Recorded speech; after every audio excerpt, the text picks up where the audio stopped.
তোমার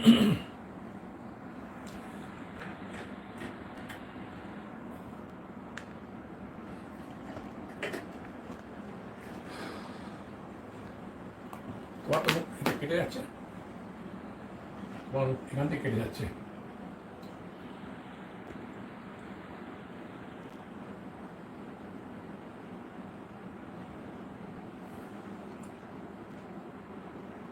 Hello, my dear wonderful subscribers. Welcome back to this live session of Tabla lessons with our great Guruji, Pandit Kishore Banerjee. This was a very short noticed live session and बस गुरुजी ने कहा कि एक छोटा सा live session करते हैं with his subscribers. So once again we are back. आज का जो सेशन है वो अकम्पनीमेंट के ऊपर आधारित है। बहुत ज़्यादा सब्सक्राइबर्स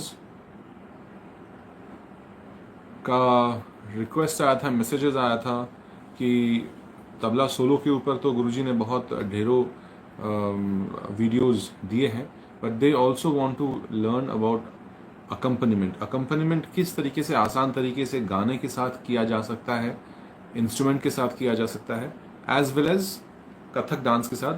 वो एक अलग चैप्टर है, बट आज ज़्यादातर फोकस करेंगे इंस्ट्रूमेंटल एंड वोकल के लिए, जो कि ज़्यादातर लोग बजाते हैं। तो शुरू करते हैं ये लाइव सेशन। लगभग 1 घंटे का होगा। 8:30 बजे तक हम लोग we will finish it up. Over to our great guruji Pandit Kishore Banerjee.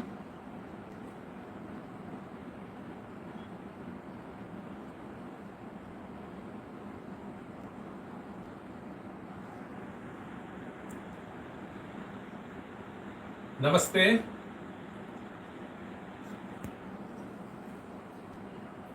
आज का जो टॉपिक है वह है संगत। कैसे संगत किया जाता है, कैसे संगत करते हैं, और संगत करने की कोई क्या विधि है, क्या शैली है, वादन शैली कैसी होनी चाहिए।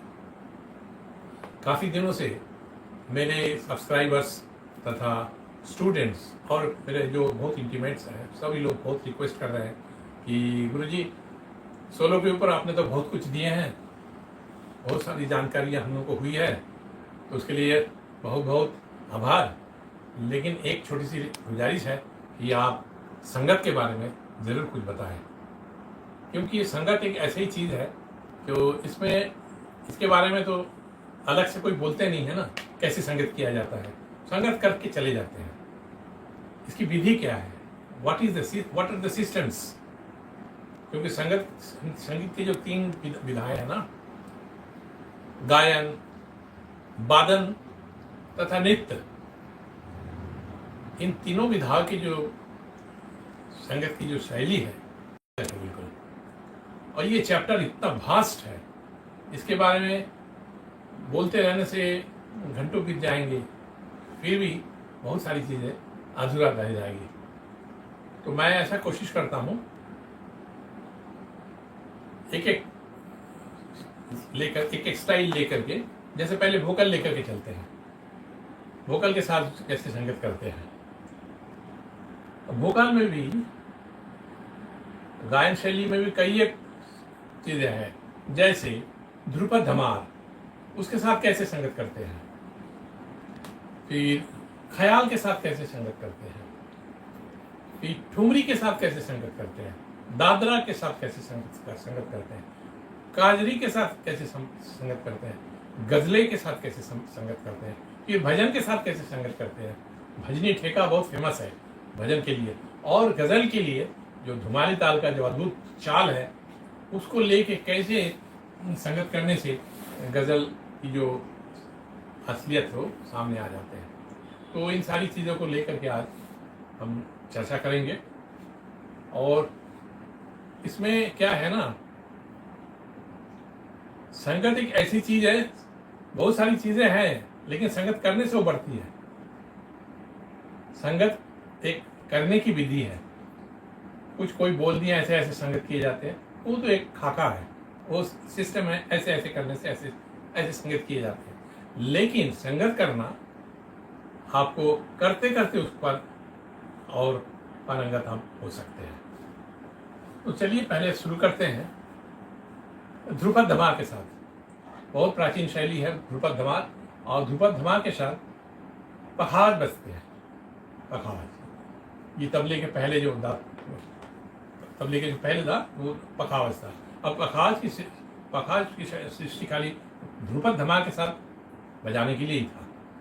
तो उसके बाद ये काफ़ी पुरानी साज है। तो ध्रुपद धमार, उसमें ध्रुपद के साथ जैसे चौताल बजते हैं, 12 मात्रे का चौताल, ये धमार के साथ धमार ताल बजते हैं।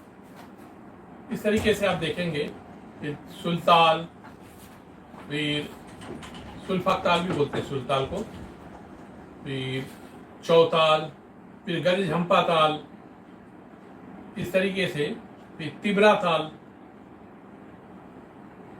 ये सब बजते हैं। और धमार के लिए धमार ताल जो 14 मात्रा का है, क धी ट धी ट धा ग टी ट ता का। तो धमार शैली के लिए ये धमार ताल की सृष्टि हुई थी। आगे चल के 14 मात्रे के काफी ताले हैं, उसमें भी होते हैं। तो ध्रुपद धमार ये शैली जो है ना, वो खुला एकदम ओपन, और उसमें लयकारियाँ, तिहाइयाँ, परने, 7 परन, इस तरीके से आपको उसके साथ संगत करना पड़ता है।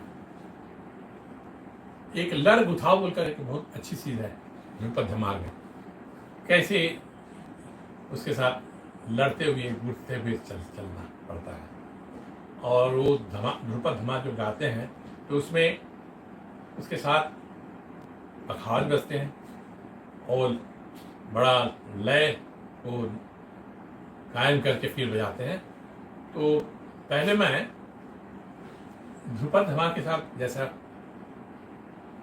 कोई एक ताल लेकर के मैं आपको उसको क्लियर करता हूँ।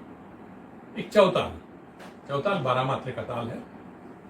इस 12 मात्रे को आपको अभी तो पखावज चूंकि थोड़ा सा उसकी प्रचार कम हुआ है तबले के चलते, तबले की इतना प्रचार प्रसार हुआ है इसलिए सभी लोग ज़्यादा तबलाई में प्रेफर करते हैं। तो अभी मेरे हाथ में भी तबला ही है, ये पखावज तो है नहीं, लेकिन मैं इसी ताल को तबले में ही बजा रहा हूँ, लेकिन पखावज स्टाइल से मैं बजा रहा हूँ। मैंने संगीत के 5 सब्जेक्ट में मैंने डिग्री हासिल किया। जैसे उनमें से एक पखावज में भी है, एक गायन में भी है, एक हारमोनियम में स्पेशलाइजेशन किया उसमें भी है, ये कथक डांस मैंने सीखा किया और एग्जामिनेशन भी दिया और उसमें भी मेरा डिग्री है। और कंपोजिशंस कैसे करते हैं, ठुमरियाँ कैसे करते हैं, कैसे गाते हैं, तो मैंने ठुमरी में भी स्पेशलाइजेशन किया।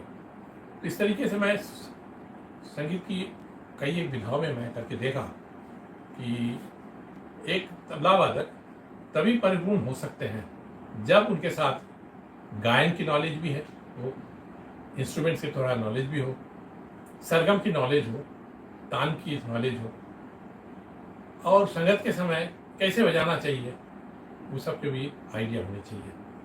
और मैं बहुत ऐसा देखा कि वो बहुत अच्छे तबला वादक बजाते हैं, लेकिन उस जब संगत के लिए बैठते हैं तब ऐसे बजाते रहते हैं, खुद हो जाकर जब गाते हैं तब देखेंगे कि ऐसे कितना उसको प्रॉब्लम होता है। तो जो है ना संगत जो है ना, इसका एक अद्भुत एक विधि है। उसमें संगत के मीनिंग है समगति, इक्वल गोइंग। जिनके साथ आप संगत कर रहे हैं वो जैसे चाह रहे हैं आपको उसी तरीके से चलना पड़ेगा, क्योंकि राग भी उनकी, लय भी उनकी, ताल भी उनकी, आपको तो साथ साथ चलना है।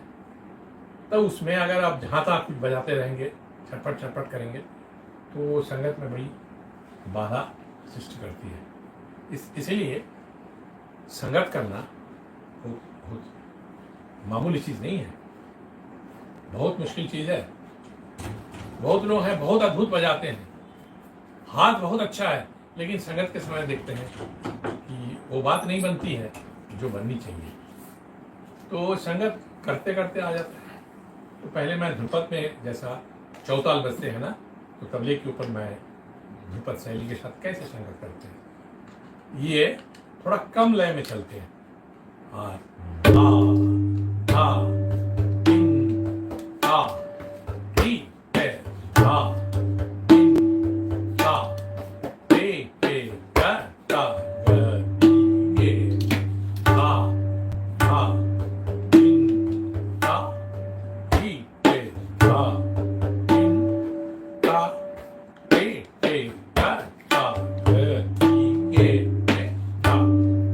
लेके चलते हैं और जैसे जैसे उसका चाल है उसके साथ ठेके देते जाते हैं। और 7 परन भी चलते हैं, जवाबी संगत भी है। तो इस तरीके से ध्रुपद धमाल के साथ वो कोई अगर गाने से उसके साथ अब पखावत बजता तो और अच्छा होता है, लेकिन आप संगत के साथ बारे में मैं वो कैसे संगत किया जाता है वो मैं बता दिया हूँ। तो उसके साथ मेनली ठेका चलता है और 7 लपेट चलते हैं, 7 संगत में कैसे उनके साथ कैसे कैसे जाते हैं। फिर लयकारियाँ ज़्यादा करते हैं, तिहाइया करते हैं। तो इस तरीके से ध्रुपद धमाल के साथ संगत करते हैं। बड़ा अद्भुत विधि है, बहुत अच्छा लगता है, एकदम समा बन जाता है। थोड़ा सा दैविक एक वातावरण की सृष्टि होती है, तो बहुत अच्छा लगता है। वो एटमॉस्फियर एनवायरनमेंट ऐसा बन जाता है ध्रुपद के साथ संगत करते समय, या ध्रुपद जब चलते रहता है। ध्रुपद का मतलब है ध्रुव पद, सत्य पद, और ध्रुपद से ही उसके बाद ही ख्याल आया। तो जब ख्याल आया है तो ख्याल के लिए उसके ताल भी चेंज हो गए। उसमें विलंबित एक ताल बजते हैं, झुमरा बजते हैं, वही एक ताल वो चौताल है। धमार में ध्रुपद में चौताल बजते हैं, उसका ताल मैं एक बार दिखा देना चाह रहा हूँ। धा धा दिन ता कीटे धा दिन ता टीटे करता गदी गेन धा धा दिन ता टीटे धा दिन ता टीट करता गदी गेन धा। इसी काल का ही ध्रुपद के साथ ज्यादा चलता है। फिर तिब्रा भी चलते हैं, धा दिन ता टीटे करता गदी गेन धा दिन ता टीटे करता गदी गेन धा। ये भी ताल बजते हैं। सुरफाक ताल, सुल ताल दोनों एक ही है, 10 मात्रे का है। उसमें भी कि धा धा दिन ता टीटे धा टीटे करता गदी गेन धा धा दिन ता टीटे धा टीटे करता गदी गेन धा। ये सुल्तान बजते हैं। और धमार के साथ ध्रुपद धमार एक बहुत अद्भुत शैली है। जैसे कर धीट धीट धा गदीट पीट ता गदीट पीट ता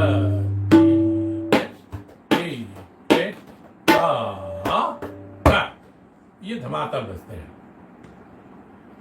इसमें जब धमार के साथ जब धमार ताल बजते हैं, उसके बाद लपेट चलते हैं, 7 संगत चलते हैं, जवाबी संगत चलते हैं, तो बड़ा अद्भुत एक वातावरण पैदा होता है, बहुत अद्भुत सुंदर वातावरण पैदा हो जाता है, बड़ा अच्छा लगता है। ये रहा ध्रुपद धमार। इसके बाद ख्याल शैली। तो ख्याल शैली में विलंबित एक ताल बजते हैं और विलंबित झुमरा बजते हैं। और मेनली ये दो ताले बजते हैं और बाकी भी ताल चलते हैं, तिलवारा ताल वगैरह वगैरह, अणाचल ताल भी चलते हैं और ध्रुपद में गज्जंबा भी चलते हैं इस तरीके से। तो इसमें विलंबित एक ताल में ठेके के ऊपर बहुत ज़्यादा तवज्जो दिया जाता है और ठेका जो है 12 मात्रा का एक ताल है लेकिन 48 बीट्स हो जाता है विलंबित एक ताल, क्योंकि ये 4 टाइम्स स्लो स्पीड में जाएगा। 4 टाइम्स स्लो हो जाता है, इसीलिए उसका लय को कायम करके रखना पड़ता है और उसको खाना पूरी करके बजाना पड़ता है। और बहुत बड़े बड़े तबलाबाज जो हुए ना, जो संगत के लिए बहुत फेमस हुए, तो उसमें भी विलंबित एक ताल बजाते हैं। फिर झुमरा ताल भी हुए, इतना सुंदर है। अब झुमरा ताल के लिए हमारे उस्ताद मरहूम उस्ताद आमिर खान साहब बहुत फेमस थे, वो ज़्यादातर झुमरा ही बजाते थे। और मेरी खुशनसीबी है कि लाइफ में मैं एक बार उनके साथ बजाया और उन्होंने भी बहुत खुश हुए थे और मुझे आशीर्वाद भी दिए थे कि मैं छोटू बोलते हैं, क्योंकि मैं उम्र बहुत कम था उस समय, तो मैं रेडियो आर्टिस्ट बन गया था रांची में, उनके साथ बजाया था। झुमरा ताल के लिए बहुत ही वो ज़्यादा ही झुमरा में गाते थे, तो उनके साथ संगत करने के लिए बड़ा मुश्किल होता था, क्योंकि झुमरा ताल उस ज़माने में उस समय मैं 24 साल का मैं था, तो उस ज़माने में झुमरा ताल में बजाने के लिए बहुत कम लोग उसमें आगे आते थे और भी खान साहब के साथ बजाना। तो मैं फिर विलंबित एक ताल में आ जाता हूँ। विलंबित एक ताल तो मैंने कई एक अच्छे वोकलिस्ट के साथ बजाया, बहुत लोग गुजर भी गए और बहुत लोग अभी भी गाते हैं, तो नाम नहीं कर रहा हूँ क्योंकि सब लोग अपने अपनी जगह में फेमस है, बहुत अच्छे हैं। अभी विलंबित एक ताल का जो है ना, जैसा धिन, पहले ठेका को मैं बजा देता हूँ और उसको पढ़ भी देता हूँ, जैसा धिन धिन धागे तेरे केटे तू ना कत्ता धागे तेरे केटे दीना, धिन धिन धागे तेरे केटे तू ना कत्ता धागे तेरे केटे दीना दिन। ये 12 मात्रे का एक ताल है। अब इसको ही 4 गुना स्लो स्पीड में आ जाते हैं। अब उसको मैं एक बार विलंबित एक ताल का ठेका मैं बजा देता हूँ नमूना के तौर पर। जैसा जब गायक अपना राग शुरू करते हैं या आलाप लेते हैं, फिर बंदिश शुरू करते हैं, फिर उसके बाद वो बंदिश करके जब आ जाते हैं उनके सम के साथ सम पकड़ के तबला वादक बजाते हैं। तो मैं जहाँ से धिन कर रहा हूँ आप समझ लीजिए वो है विलंबित एक ताल का ही सम है।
इसमें खाना पूरी करते हुए बजाते रहते हैं। देखिए कितना लंबा हो गया। 12 मात्रा का एक ताल, धिन धिन धागे तेरे ना कत्ता धागे दीना, धिन धिन धागे तेरे ना कत्ता धागे दीना। ये मध्यलय का एक ताल चलता है। अब इनका 4th लाइन लोअर स्लो में आ जाते हैं, तो इसीलिए इतना खाना पूरी करके बजाना पड़ता है। तो इसीलिए धिन इतना जो खींचते हैं, धिन 2 3 4 धिन धिन इस तरह से, तो उसमें खाना पूरी करके बजाने से क्या होता है ना, तो सोचना नहीं पड़ता। जैसा अब वो खाली खाली भी नहीं लगता, लाइन भी नहीं लगता है, फीका लगता है ना, बिल्कुल चुप बैठे हैं धिन। अब उसमें बजाते रहने से वो एक बोल बन गया, मतलब वो भराव के साथ बजाना पड़ता है। भराव के साथ होते हैं। और विलंबित एकताल का ठेका जो ना एक ऐसा एक बन गया कि वो 48 मात्रे का वो ठेका जो बन गया वो एकदम एक चक्र साइकिल के साथ, साइकिल के जैसा चलते रहते हैं, जैसा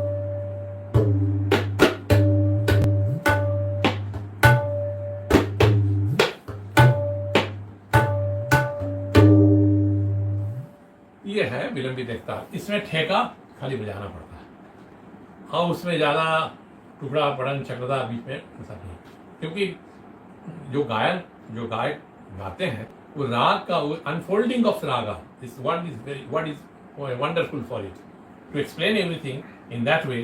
द अनफोल्डिंग ऑफ रागा, उसमें जरा सा भी थोड़ा तबला बजा रहे हैं, कुछ बाया का काम करे, तिरकिट का काम करे, का काम करे, तो उनके जो सोच विचार में थोड़ा फर्क आ जाता है। तो इसलिए उनको डिस्टर्ब नहीं करना है। ये सबसे बड़ी बात आपको हर तबला वालों को दिमाग में रखना पड़ता है कि विलंबित एकताल जब बजाएंगे उसमें कोई डिस्टर्बेंस नहीं, उसे भराव से तबला बाया लेकर के चलना है, लय मेंटेन करना है जैसे जैसे वो चाह रहे हैं, और उसी तरीके से आप बजाएंगे तो गायक जो गा रहे हैं उनके लिए भी बहुत अच्छा, और अनफोल्डिंग ऑफ राग का जो स्वरूप वो सामने लाने में बहुत मदद भी होती है। इसको याद रखना, खाली बजा देने से ही बहुत बड़ा तबला वादक नहीं होते हैं।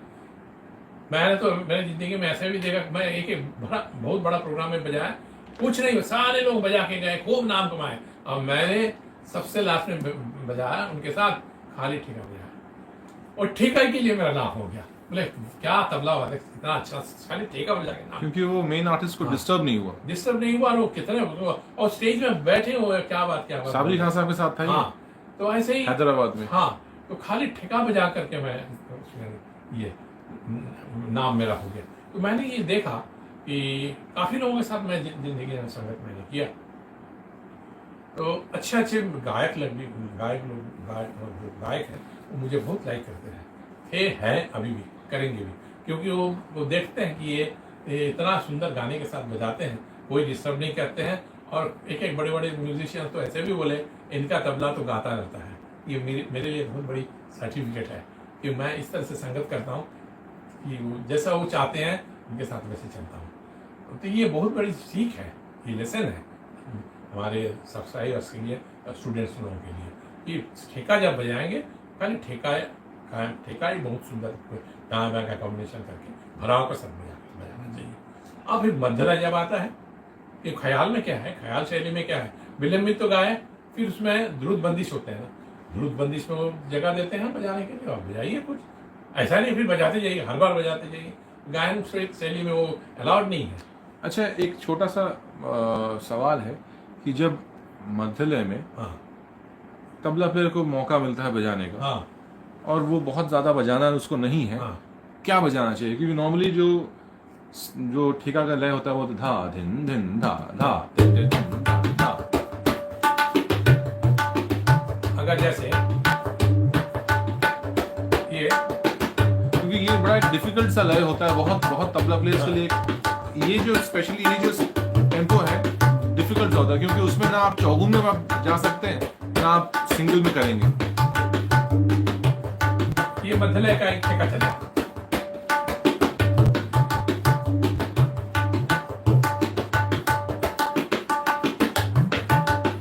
इसमें अगर कुछ भी नहीं बजाएंगे, ठेका ही अगर भराव के साथ बजाएंगे तभी भी अच्छा लगेगा।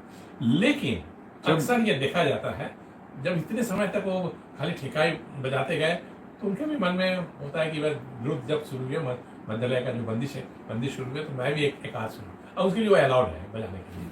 ऐसा लंबा नहीं है, एकदम पूरा बजाते जा रहा है, ऐसा कोई एक छोटा सा बजाए, जैसे हाँ, ये बहुत अच्छी बात आपने समझाया, बताया। ये लय जो है ऐसे लय ये बड़ा टेढ़ा लय होता है। जी, मैंने ज्यादा देखा है जो वोकलिस्ट वो विलंबित खत्म करने के बाद मध्यलय शुरू करते हैं, इसी लय में करते हैं, क्योंकि वो उनके लिए बड़ा इजी होता है सरगम करना।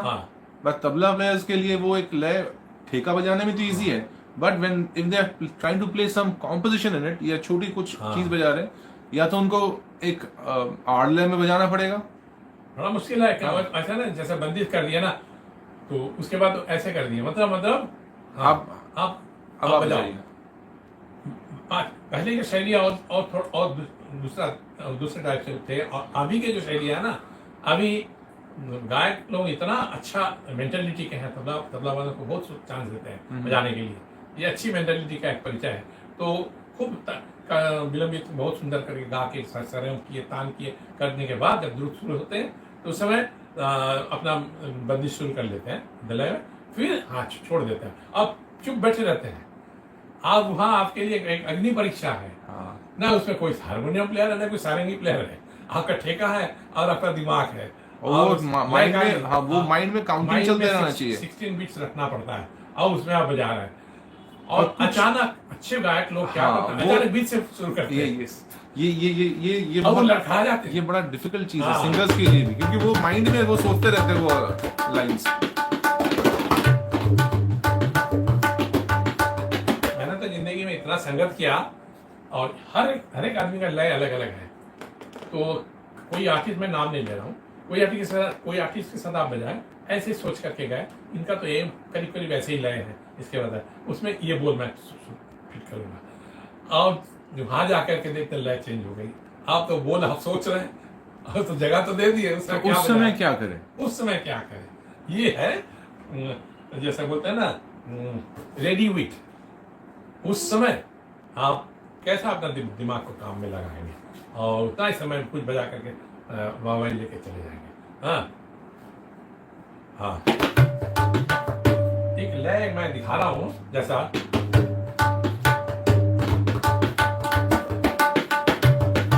ये लय तो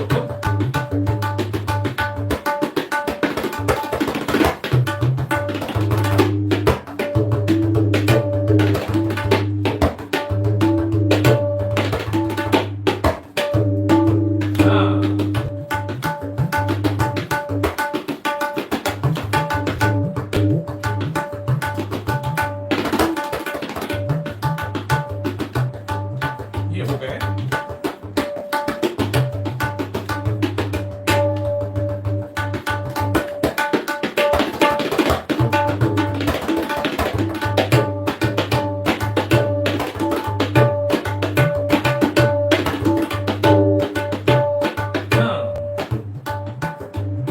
फिर इतना कोई एक टुकड़ा बजा दिया, फिक्स होना चाहिए, नहीं कि वहां वो कंपोज करके बजा रहे हैं, तब तो गया। कुछ चीजें बहुत जरूरी है फिक्स रखना। कुछ फिक्स करके जाना सबसे अच्छा है, क्योंकि इतनी सारी चीजें आपने सीखा है, टुकड़ा परण चक्रधार कितना सब सीखा, तिहाइया, उसमें से बी फिटिंग कंपोजिशन आपको बजाना होगा।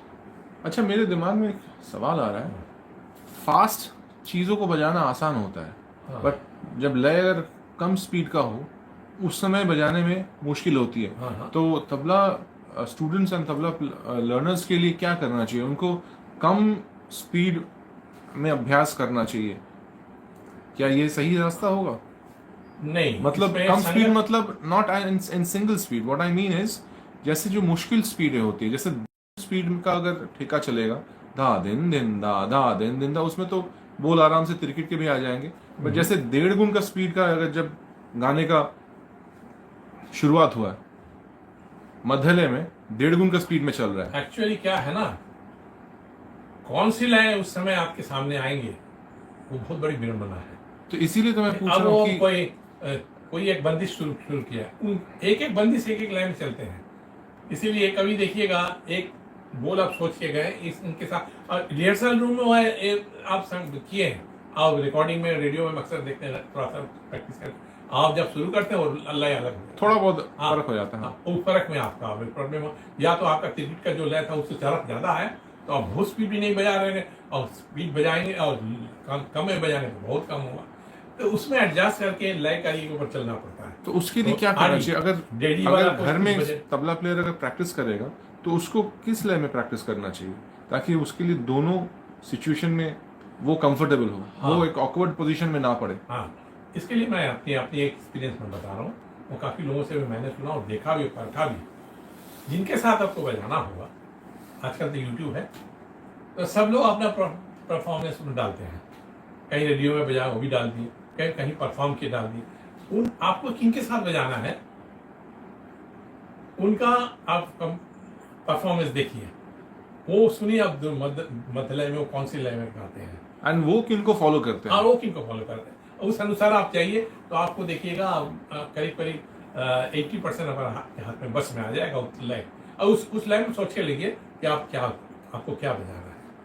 हाँ, ये बहुत हाँ। बहुत इम्पोर्टेंट बात आपने ऐसे आप उस समय आप तो ये लय एक समुंदर है, हाँ, वो आप कहाँ गोता लगाएंगे क्या बजाएंगे क्या नहीं बजाएंगे, कैसे सोचेंगे, और आप एक सोच के गए लय कुछ हो गई, आप तो वहां मुश्किल में पड़ जाएंगे। तो इसीलिए सबसे बेस्ट है जो यूट्यूब में है या रेडियो में पहले परफॉर्मेंस किए कर चुके हैं उसका में आप, या आप संगत किए हैं, या उनके साथ घर, आजकल तो मैं देखता हूँ बहुत लोग, और ये अच्छी बात भी है, वो घर में चले जाते हैं प्रोग्राम के पहले, उनके साथ एक बार रिहर्सल देख के चले जाते हैं, और उसमें रिकॉर्डिंग भी करके ले आते हैं, और उसको सुन के वो समझ जाते हैं कि यही तो जाके बजाएंगे। उसके 19-20 होते हैं तो उसके आसपास में चलते हैं।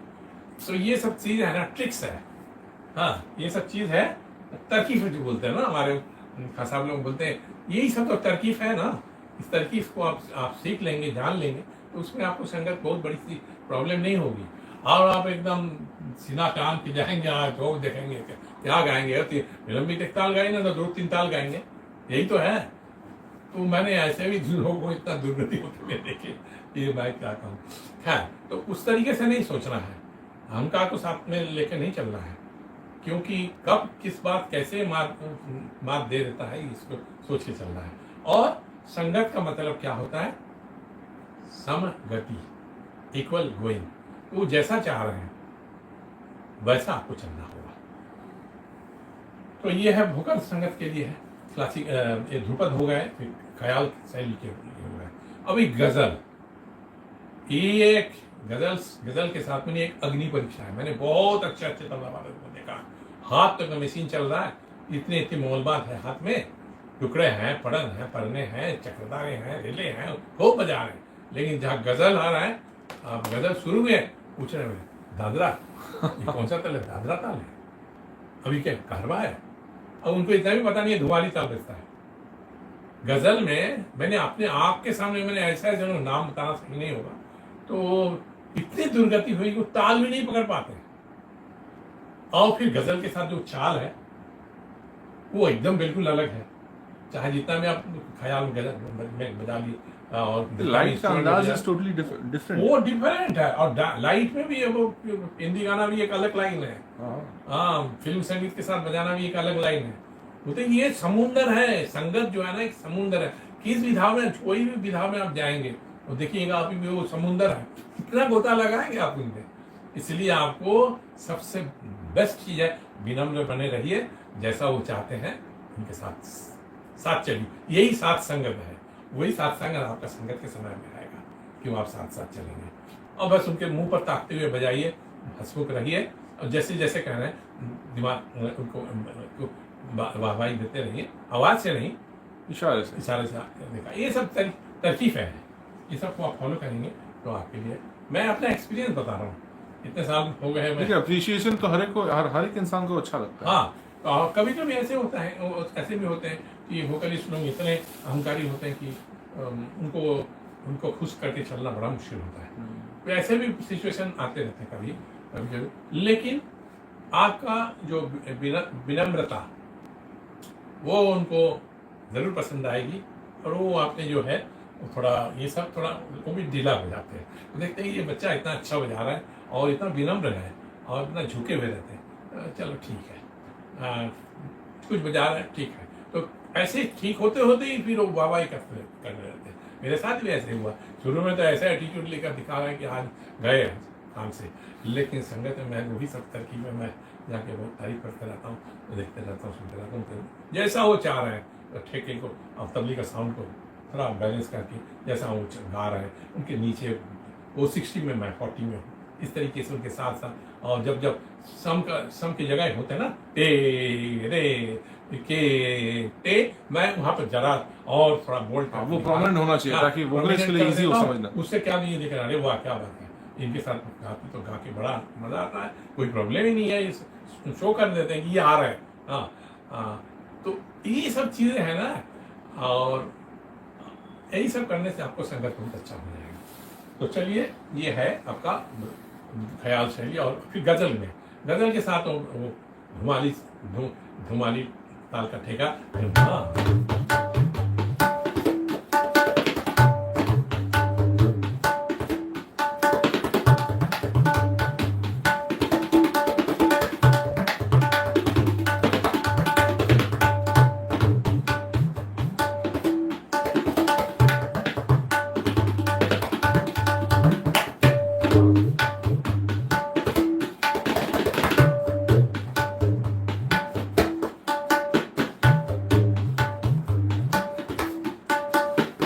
ये धुमाली ताल है, ये बहुत बड़ा एक चीज हमारे खुसरो साहब, अमीर खुसरो साहब देखे गए हैं। धुमाली ताल उन्होंने ईजाद किया है, उन्होंने उनको बनाया, उनकी सृष्टि है।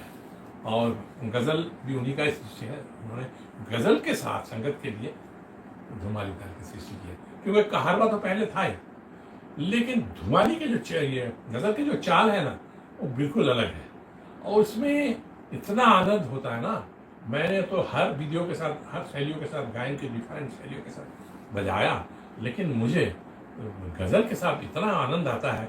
और उसमें भर भर के बजाते हैं, और बहुत आज़ादी भी है, और जगह जगह में छोड़ देते हैं, और जगह जगह में दिखा देते हैं। आप उसमें आपको उसमें लगी लड़ियाँ बजा करके तिहाई करके आते हैं, और एक समा बन जाता है। तबलिया का एक अलग पोजीशन हो जाता है। मैंने गजल में देखा है कि तबलिया जो है ना, उनको इतना नाम होता है, इतने लोग उसको हवाई करते रहते हैं खाली ठेका के चलते, और लगी बजा रहे हैं, और लास्ट में एक ऐसा सुंदर तिहाई करके आ जाते हैं, उस तिहाई की तरफ वाह वाह वाह सबको ऐसा क्लैपिंग करते रहते हैं। होम जैसे महफिल होते हैं ना, होम में घर के अंदर की महफिल करते हैं ना, उसमें जो गजल होते हैं वो और कुछ होते हैं, और जो स्टेज में होते हैं वो भी और कुछ होते हैं। दोनों अपने अपने जगह में अद्भुत हैं। लेकिन जो घर में जो होते हैं ना, इनसाइड में, उसमें तो उसमें गजल का एक अलग एक समा देखने को मिलता है। तो गजल शैली के साथ संगत करना मामूली बात नहीं है। वो करते करते, सुनते सुनते, सुनकार अगर नहीं होंगे तो आप गजल के साथ संगत नहीं कर सकते हैं।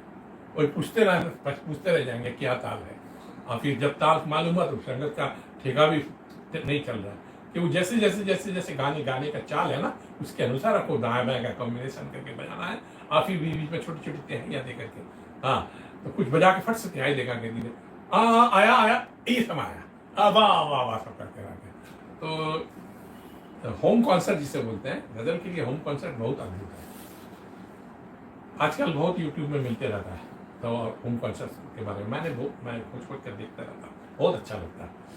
और गजल में खास करके हमारे उस्ताद तारिक खान साहब का संगत सुनने लायक है। बाकी बहुत लोग अच्छा बजाते हैं, लेकिन उनका जो संगत है तारिक खान साहब का गजल के साथ खास करके, वो एक अद्भुत चीज है। और साथ में जब छोड़ देते हैं ना, और ठेका ही लगाते हैं इस तरीके से, फिर लगी जब उठाते हैं, क्या बात है। और उस तरीके से गजल में इतना सुंदर चाल के साथ चलते हैं, फिर बाद में तिहाई करके आते हैं ना, वो अद्भुत।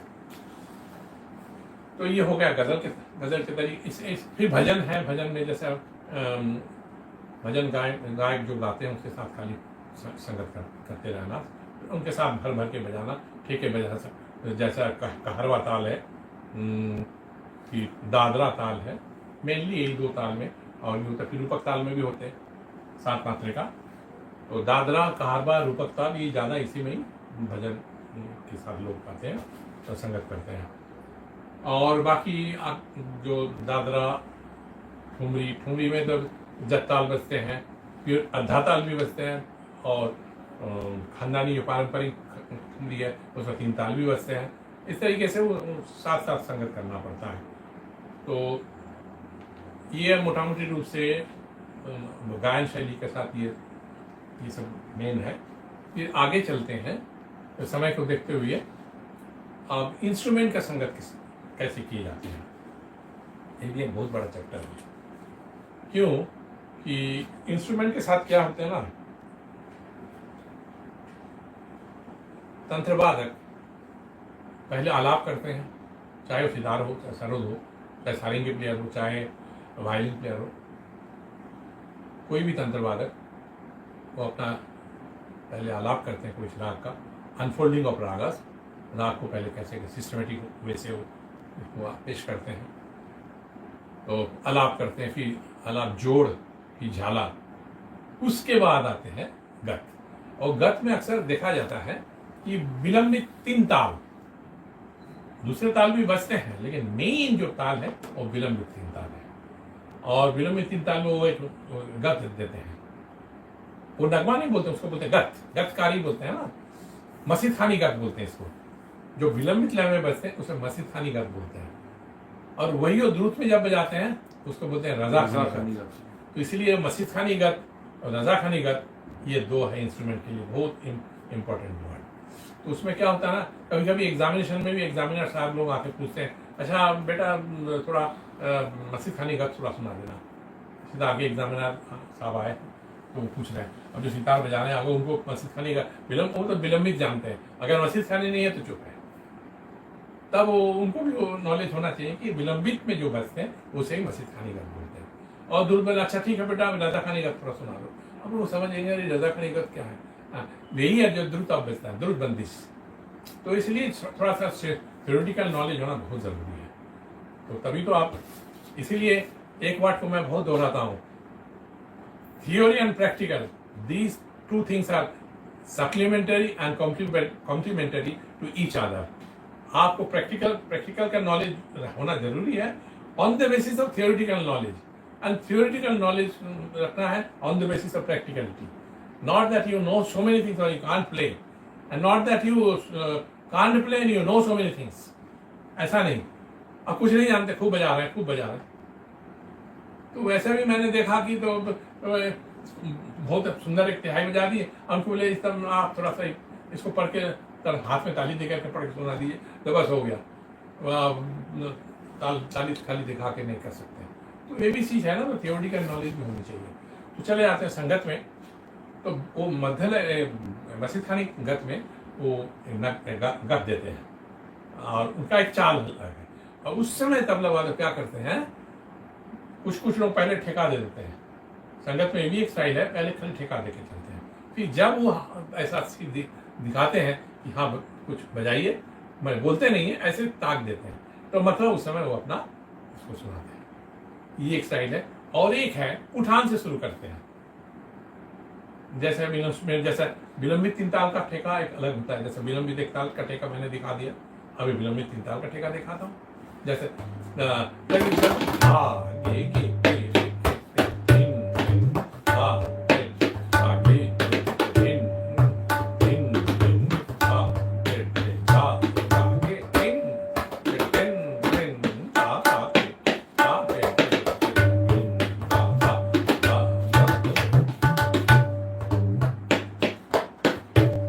अब ये देखिए धा दिन दिन धा धा दिन दिन धा धा दिन दिन धा धा दिन दिन धा धा। ये 3 ताल का ठेका है, 16 मात्रा है, लेकिन विलंबित करने से 32 मात्रा हो जाएगा। अब उधर विलंबित 1 ताल 48 मात्रा हो रहा है। ये लयकारी में कितने फर्क है, लय में कितने फर्क है, ये 32 मात्रा में ज्यादा चलते हैं। तो और इंस्ट्रूमेंट के साथ संगत करते समय कुछ इंस्ट्रूमेंट के साथ संगत में बड़ी प्रॉब्लम होती है, क्योंकि साज की आवाज कम होती है। जैसे सारंगी की इसमें फ्रेट नहीं होते हैं ना, आवाज बहुत कम होती है। तो इसलिए सारंगी के साथ मैंने बहुत इंस्ट्रूमेंट के साथ बजा कर देखा कि सारंगी के साथ संगत करना बहुत मुश्किल होता है। इसलिए मैंने देखा कि कुछ खास लोगों का ही संगत सारंगी के साथ अच्छा होता है। संगत तो सब लोग अच्छा ही करते हैं, लेकिन सारंगी के साथ मैं जब देखता हूँ क्योंकि हमारे घर में सारंगी बजते रहते हैं ना, हमारे घर में सब। मेरी बेटी गौरी बनर्जी इंडिया की एक नामी सारंगी प्लेयर है और लेडीज़ में एकमात्र है, तो वो भी बजाती है और अक्सर मैं उनके उस्ताद के साथ बजाता था और कई एक सारंगी प्लेयर के साथ मैंने लाइफ में बहुत ज़्यादा सारंगी के साथ बजाया है। और उन लोगों का भी बड़ा आशीर्वाद मेरे ऊपर है। वो भी बोलते थे, दादा आप इतना अच्छा सारंगी के साथ संगत करते हैं। बहुत तबला वादक लोगों को सारंगी के साथ संगत करना सही तरीका नहीं आता है, जोर जोर से बजाते हैं, इसलिए जोर जोर से बजाते हैं। उससे आपको एक सीख मिल गया, मतलब जोर जोर से नहीं बजाना संगीत सारंगी के साथ, क्योंकि सारंगी साज कम आवाज़ देती है, उसमें से आप उसके साथ संगत करने के लिए थोड़ा सा उससे नीचे साउंड रखते हुए ठेका लगाना है। तो इस तरह से साज की जो आवाज़ है, उसकी जो साउंड का जो क्वालिटी है, उसके साथ आपको उससे ऊपर नहीं जाना है। आप ऐसे संगत करेंगे तो बड़ा मुश्किल हो गया। तो उसके साथ अगर वो कम लय में थोड़ा कम साउंड में बजा रहे हैं, तो आपको भी संगत कम साउंड में करना होगा।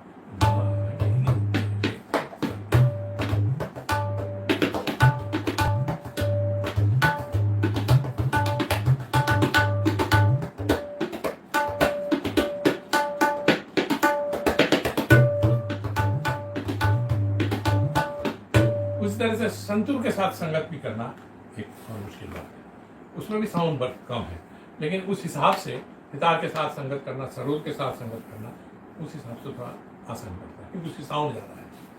ये मैंने अपने प्रैक्टिकल एक्सपीरियंस से मैं बता रहा हूँ। और इसमें भी एक वही स्टाइल है, विलंबित के साथ बजाए, फिर द्रुत में बजाए, फिर अंत में क्या होता है, वो लय बढ़ाते रहते हैं, करते करते करते करते एक सवाल जवाब का एक प्लेस आता है, उसमें वो कुछ सवाल करते हैं, आपको बजाना पड़ता है। और बीच बीच में क्या करते हैं ना, इंस्ट्रूमेंट संगत में तबला वादकों के लिए थोड़ा सा आज़ादी देते हैं, क्योंकि वो खूब चाहते हैं कि तबला बजे अच्छा। जितने टॉप क्लास के इंस्ट्रूमेंटलिस्ट है ना, वो तबले को ज़्यादा चांस देते हैं। कुछ लोग हैं, खाली किसी का नाम नहीं बता रहा हूँ, वो चाहते हैं खाली ठेका ही बजाए और वो अपने ही बजा सुनाते रहते हैं। वो भी एक स्टाइल है, वो भी अपने आप में पूर्ण है, वो भी अच्छा है। लेकिन आजकल के ज़माने में लोग बात जो बैठ के सुन रहे हैं, वो भी चाहते हैं कि तबला भी कुछ बजे। तो इसलिए क्योंकि बहुत लोग तबले को सुनने के लिए भी आते हैं। हाँ, बहुत लोग ऐसे, नाम नहीं बता रहा हूँ, कि उनका नाम सुनते चले आते हैं। और अगर सबको पता है उस्ताद ताकिर हुसैन जी, तो अगर वो संगत में बैठे हैं और वो खाली ठेका लगाए, तो ये राहत नहीं आती है। और खाली ठेका लगा के चले जाए, इतने बड़े तबला वादक है। तो इसलिए आपको याद है एक कोलकाता में कॉन्सर्ट हुआ था? हाँ, खैर बहुत बड़ी तो छोड़ो उसमें, क्योंकि पब्लिक बोलने लगी हम लोग तबला भी सुनने आए हैं, तबला भी सुनने आए, थोड़ा तबला भी बजाने दीजिए। तो बहुत भी पीछे से बहुत आलाप हो गया पहले, और संगत में भी आलाप करेंगे क्या? तो बोलने वाले लोग का मुंह आप कैसे बंद करेंगे? तो इसलिए अभी के जमाने में तबला संगत एक बहुत बड़ा रोल ले लेता है। तबला का प्लेस अभी इतना ऊपर हो गया, एक जमाना था कहाँ तबला था, हाँ, और तबले को बजाते थे पहले एकदम लोअर स्केल में। अभी तबले का एकदम जो स्केल में सितार है, उसी स्केल में सितार बजाते हैं। अभी भी कुछ लोगों का मेंटालिटी है, वो एकदम फिर वही पकावत जैसे बजाते हैं। उनकी मेंटालिटी, उनकी अपनी मौज है, बजाए जैसे। लेकिन मैं तो उसके फेवर में नहीं हूँ। मैं जैसा चाहता हूँ, जैसे सितार का सी शार्प का है, आप सी शार्प में मिलाइए, और डी स्केल का तब ये है वायलिन है, आप डी स्केल में मिलाइए। सारंगी से ई स्केल में सारंगी आप ई स्केल में मिला के बजाइए, अब उसके आनंद देखिए कैसा, स्केल के साथ मिलके चलिए। और नहीं कि वही स्केल और नीचे का आप ई स्केल लेकर बजाएंगे तो उसमें क्या मजा आएगा। तो इस तरह से तबला का तबले का जो पोजीशन आ गया है ना, इसमें स्केल का भी बहुत बड़ा एक स्थान है, क्योंकि स्केल के साथ एट पार हो जा रहे हैं। इसीलिए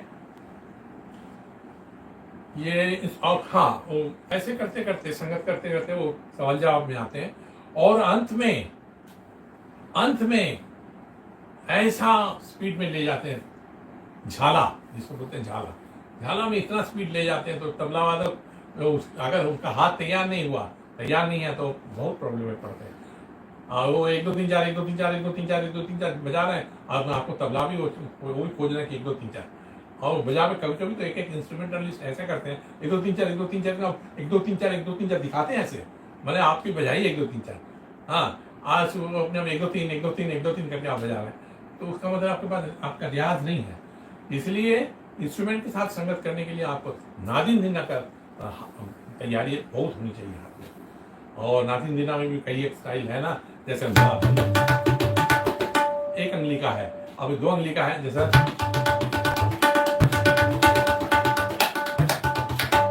ये भी हो गया, और एक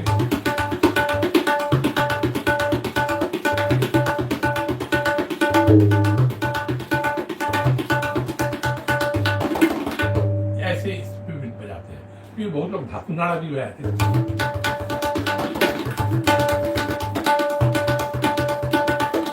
इस तरह से भी बजाते हैं। तो जैसे जैसे हाथ जिनका जैसा तैयारी है उस हिसाब से बजाते हैं। तो ये है इंस्ट्रूमेंटल संगत है। तो करीब करीब भूकल इंस्ट्रूमेंट मैंने अच्छा कर दिया, और ये रूपक ताल और सब कुछ है। और कथक डांस के साथ संगत ये एक अग्नि परीक्षा है, इसके बारे में कभी आगे इसमें चर्चा करेंगे, केवल कथक डांस के साथ, क्योंकि वो एक अलग चैप्टर है। वो जब तक तबला वादक उस कथक के गुरु के पास नहीं सीखेंगे, उनकी वैसी तालीम नहीं होगी, वो जितना भी कोशिश करें उनका भी हाथ तैयार हो। मैंने तो इतनी दुर्गति होते हुए देखे हैं कथक के साथ बजाते समय। इसलिए कथक के साथ बजाने से पहले 1000 बार सोचना चाहिए, क्या मैं कुछ लायक हूँ, क्या मेरी तालीम है, मैं किनसे सिखाऊं कथक डांस के साथ संगत करने के लिए। तो इसलिए कथक डांस के साथ संगत करना एक अग्नि परीक्षा माना जाता है, क्योंकि वहाँ कथक डांसर अपने 20 साल से एक बोल को प्रैक्टिस करके आ रहे हैं, और वो एक बार खाली बोल पढ़न कर देंगे, और इधर ना बोल पढ़न करने का कोई नहीं है, तो बोल को आप एक बार सुन के कैसे बजाएंगे। तो इसलिए बहुत प्रॉब्लम है। तो इसलिए कथक डांस के साथ बजाना, मैं समझता हूं जितने भी तरीके का संगत है ना, the most difficult thing is to play with Kathak dance. अच्छे को मैं धरसाई होते देखा स्टेज में, खैर वो और बात है। तो इस तरीके से आपने मैंने आज आपको खुलासा कर दिया कैसे संगत किए जाते हैं। उसमें आज मैं तबला कम बजाया, मैं संगत के बारे में बता दिया।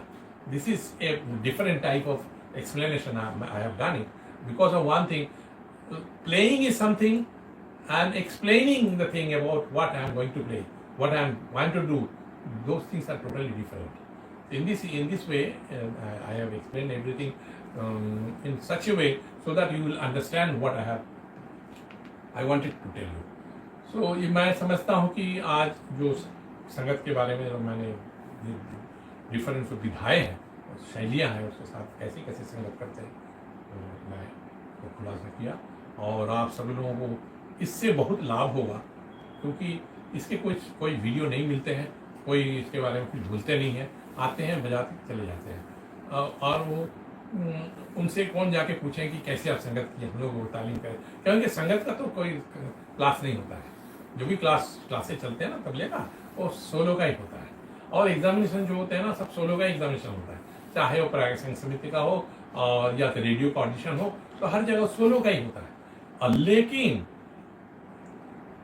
संगत का एक होना अपने आप में, क्योंकि पास करने के बाद तो उनको संगत ही करते हैं, कहाँ पास करने के बाद रेडियो से पास करेंगे, उसके बाद सबके साथ संगत करना पड़ेगा, और आपको सही तरीके से संगत ही आता नहीं है। सोलो बहुत अच्छा बजा लेते, लेकिन सोलो का प्रोग्राम कहाँ है? तो इसलिए सोलो का प्रोग्राम ए ग्रेड से शुरू होता है, A grade and top grade. मैं टॉप ग्रेड में हूँ, मेरा सोलो होता रहता है। ए ग्रेड में भी जब था मैं, उस समय मेरा बहुत सोलो हुआ, मैं लाइफ में बहुत ज़्यादा सोलो बजाया, और मैं प्रेफर भी करता हूँ, क्योंकि उसमें क्या है ना, सोलो में आप आज़ाद है, हाँ वहाँ आप किसी के अंदर में नहीं है, वो जैसे लय भी उनकी, ताल भी उनकी, हाँ राग भी उनकी, तो सब उनके साथ उनके अनुसार आपको साथ साथ चल रहा है। और सोलो में क्या है, सोलो में आप ताल सेट करेंगे, लय आप सेट करेंगे, नगमा को भी आप ऐसे करेंगे, हाँ ऐसे बजाइए वैसे, उधर आप किंग हैं और उसमें आप बजाएंगे। इसलिए I always prefer to play solo, क्योंकि उसमें है हम अपने घराने की चीज़ दिखा सकते हैं, हमारे गुरु की जो तालीम है वो सामने ला सकते हैं, और अपने रियाज को दिखा सकते हैं, अपनी विद्वता को दिखा सकते हैं। इसीलिए संगत और सोलो दोनों एक अलग अलग चीज़ है। और हालांकि सोलो की मटेरियल हाथ में नहीं रहने से आप संगत नहीं कर सकते हैं, क्योंकि वो दो सोलो very important सोलो सीखना बहुत जरूरी है। हाँ, सोलो इसीलिए तो सिस्टम है। 6 घराना है, 6 घराने खाली तो सोलो के लिए है। कहीं आप नहीं देखेंगे 6 घराना संगत का है, कोई घराने में संगत नहीं सिखाया जाता है। संगत एक अपने आप आपको आप सुनकार बन के करते करते आप। हाँ, इसीलिए कहते हैं कि अच्छा संगतकार वही बन सकता है जो बहुत अच्छा सुनकार है। सुनकार मतलब जो बहुत सुनते रहते हैं। जैसा आपको इनपुट बहुत- होगा वैसे आउटपुट आपको बहुत सुनना पड़ेगा, क्योंकि इनपुट बहुत अच्छा होगा तो उसी तरह से आउटपुट आएगा। इसलिए सुनना बहुत जरूरी है, देखना बहुत जरूरी है, और बाकी लोग कैसे कैसे बजा रहे हैं, कैसे कैसे संगत कर रहे हैं, वो सुन के और देख करके तभी आप अच्छा संगतकार बन सकते हैं। तो इन चंद शब्दों के साथ, चंद नहीं शब्द, एक बहुत लंबा बात बताए, तो मैं समझता हूँ आप लोगों को ये अच्छा लगा होगा। तो आज मैं समाप्त करता हूँ, फिर आगे फिर कभी बैठूंगा जल्दी हम लोग फिर हाँ ऑनलाइन हाँ, मिलेंगे। उसमें प्रैक्टिकल साइड मैं दिखाऊंगा, क्योंकि इंस्ट्रूमेंट भी ज्यादा मैं बता रहा ऐसे बजाते हैं, लेकिन उसके बाद मैं एक बार ऐसा चर्चा करूंगा कि ऐसे बजते हैं। हाँ, अब चलिए चलते चलते मैं एक बोल बजा के खत्म करता हूँ, क्योंकि बाकी बहुत लोग मुझे बोले थे गुरु जी डिस्कस तो करेंगे, बीच बीच में कभी कुछ बजाएंगे भी, हम लोगों को भी थोड़ा सुनने को मिलेगा। चलिए उनकी इच्छा को मैं रखने के लिए एक छोटा सा चीज मैं खत्म करता हूँ। जैसे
Thank you.